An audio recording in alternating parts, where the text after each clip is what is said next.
Ze, karo, nik ja radioain eta gutxi gora bera sendatzen, nire gorputza sendatzen ikusten unian, planteatzen hasi zitzaitenian, moino horrekin zein behar dezu. Ba, neia, guzton perezanekan. Ja. Eta enu nahi, orduan, momentu hortan.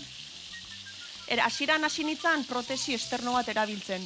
Da, sujetadorian boltxikotxo bat bezala, eta hor sartzezu silikonazko titi bat. Baina da kanpokoa. Eta egia esan nahiko deserosua da. Da motxila txiki bat eukitzea denbora guztin.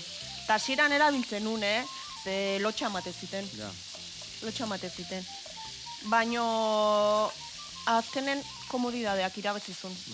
Profesional batek esan ziten bizkarra okertuko zitzaitela, asimetria hontan. Beste batek esan ziten, inorretzula ezautzen. 40 urtez emakizkila lanbide hontan eta inorretzula ezagutzen nola.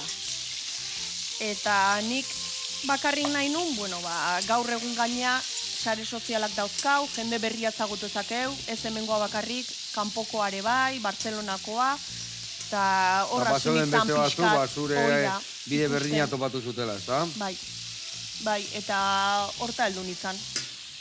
Sujetadorek eta ez zeuden, ni eukin unen, eta ordunteta iteta kanpaina bat ateratzun, dala asoziazio bat Bartzelonakoa, titizorrok eiteko, guk bezalako emakumentzat. Eta mango, lehenengo sujetadorea ateratzun, titibakar emakumentzat. Eta orduan behar zuten emakume titibakar bat. Eta asoziazioakin kontaktun jarri nintzen, eta orduan behaientzako modelo lanakin nitun. Izan zan, la bomba. Ona, ez da? Bai. Eta nola izan zan hori, ze? Bueno, Bartzelona junginan gainea pandemia erdin. Bartzelona, senarra eta bio junginan gainea. Eta hantxe egun bat argazkik eta ateratzen, eta... Eta nola izan zan, ze lekua argazki mordoa, zate nolako lekutan zenbat argazki atizkizue. Bueno, ni ezakitzen bat argazki, denak, hiru emakume onginan, eta hoi da, eta gero kanpaina aterazuten, eta lehendabizikoa izan zanez, medio guztitan aterazan. Osea, medio digital guztitan. Guendala zenbat hori gertatu zen? Pandemia garaia zan, 20-21 bat edola izango zan.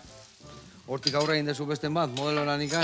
Inurrintzako egutegik eta ateratzea ditugu, eta horre bai ibiltzege argazkik ateratzen.